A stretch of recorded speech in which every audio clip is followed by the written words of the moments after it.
Bonjour à tous. Aujourd'hui, nous allons parler du masseron. On l'appelle aussi poivre des marais, gros persil, persil de cheval, persil romain ou encore angélique noire. Le masseron est connu depuis l'Antiquité, puis il a été supplanté par le céleri à partir du XVIIe siècle pour finir par être totalement oublié durant des siècles. De nos jours, le masseron revient discrètement dans les assiettes sauvages, à la fois plante condimentaire et médicinale. Le masseron est apprécié pour sa racine tubéreuse et ses graines qui sont un excellent substitut au poivre. En France, on le trouve à l'état sauvage essentiellement sur le pourtour méditerranéen et le long des côtes atlantiques, mais il peut être cultivé facilement au potager. Tout est bon dans le masseron. Il serait dommage de passer à côté sans le reconnaître, d'autant qu'il ne passe pas inaperçu par sa taille.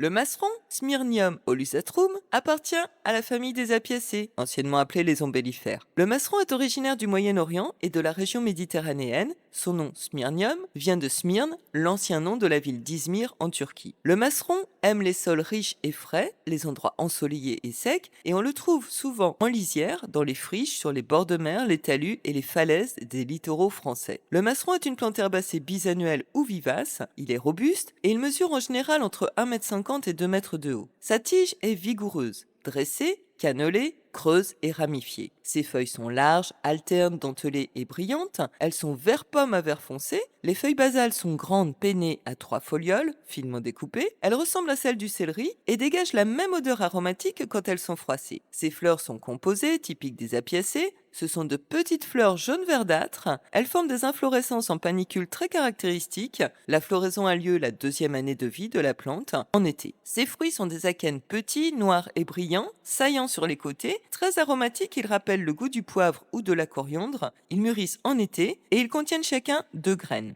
Ces racines sont pivotantes, ligneuses, épaisses, blanchâtres et charnues. Elles sont très parfumées et elles sont comestibles.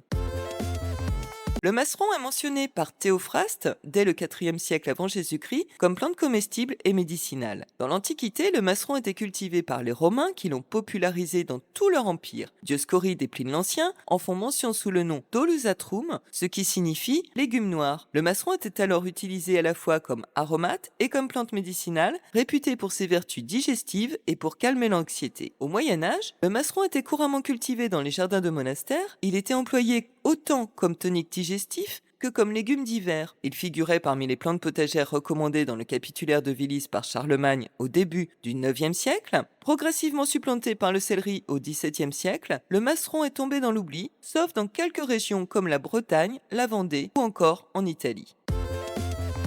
Le masseron a des propriétés. Antispasmodique et calmante, il est utilisé pour calmer les douleurs abdominales liées au spasme digestif et il est également efficace pour réduire les crampes menstruelles. Le masseron a des propriétés digestives. En infusion, il est utilisé pour les personnes souffrant de maux d'estomac ou d'indigestion. Ses propriétés carminatives aident à soulager les ballonnements et les flatulences. Le masseron a des propriétés antiseptiques. En décoction ou en infusion, il permet de traiter des infections urinaires, les troubles intestinaux et les infections de la peau. En usage externe, il permet de soulager les brûlures légères, les petites blessures et les coups de soleil. Le masseron a des propriétés toniques et stimulantes en infusion ou en décoction. Il est bénéfique pour stimuler le système nerveux et améliorer la circulation sanguine. Enfin, le masseron a des propriétés sédatives. Il aide à lutter contre l'anxiété, le stress et l'insomnie. Les graines de masseron ont des propriétés anti-asthmatiques et les feuilles sont, elles, très riches en vitamine C et sont donc antiscorbutiques.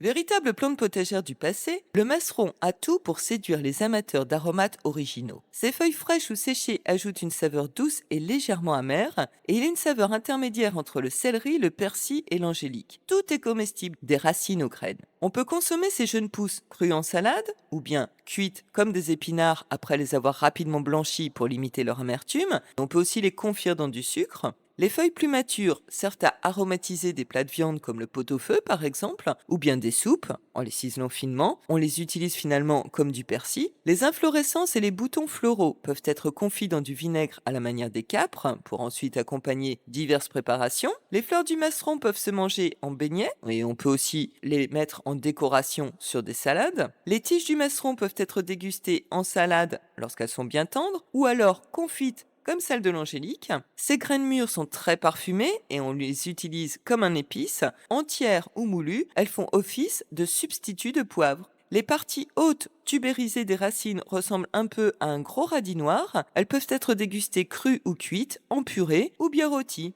Et puis, dans certaines régions, le masseron sert à aromatiser des liqueurs.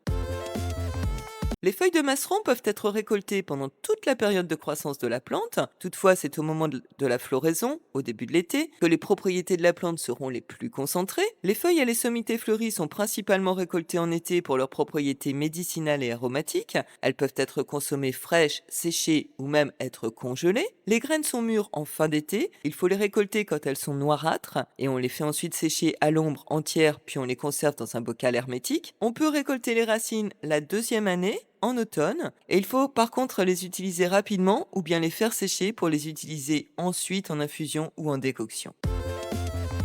Au jardin, le masseron est très rustique. C'est une plante aromatique et potagère facile à cultiver et peu exigeante. C'est aussi une plante mellifère très appréciée des insectes pollinisateurs. Enfin, ses inflorescences jaune-vert et son feuillage délicatement découpé en font une agréable plante décorative. En raison de son parfum, le masseron a été traditionnellement utilisé pour repousser les insectes, en particulier les moustiques et les mouches, et il est parfois planté pour protéger les autres cultures. En cosmétique, on l'utilise dans des produits de soins pour la peau en raison de ses propriétés antiseptiques, hydratantes et apaisantes. L'huile essentielle de masseron possède une activité insecticide et acaricide. Le masseron était autrefois vu comme une plante de protection spirituelle placée dans la catégorie des plantes magiques et sacrées. Il était utilisé pour renforcer la santé physique et mentale en éloignant les énergies négatives dans des rituels de guérison et on lui attribuait aussi le pouvoir d'éloigner les sorcières. On le plantait donc près des maisons pour les protéger des maléfices. En spiritualité, les graines de masseron sont souvent utilisées comme encens pour purifier l'atmosphère car elles favorisent la relaxation et la méditation.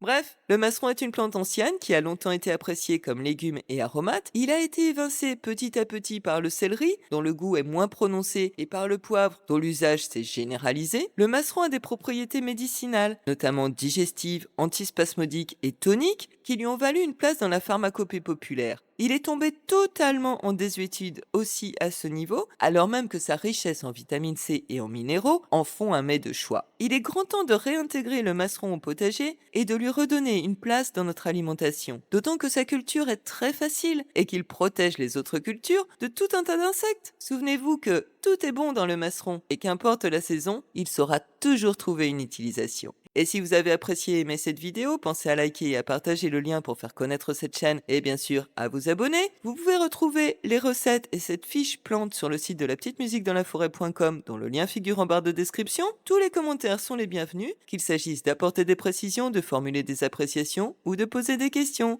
Et moi je vous dis à mardi prochain.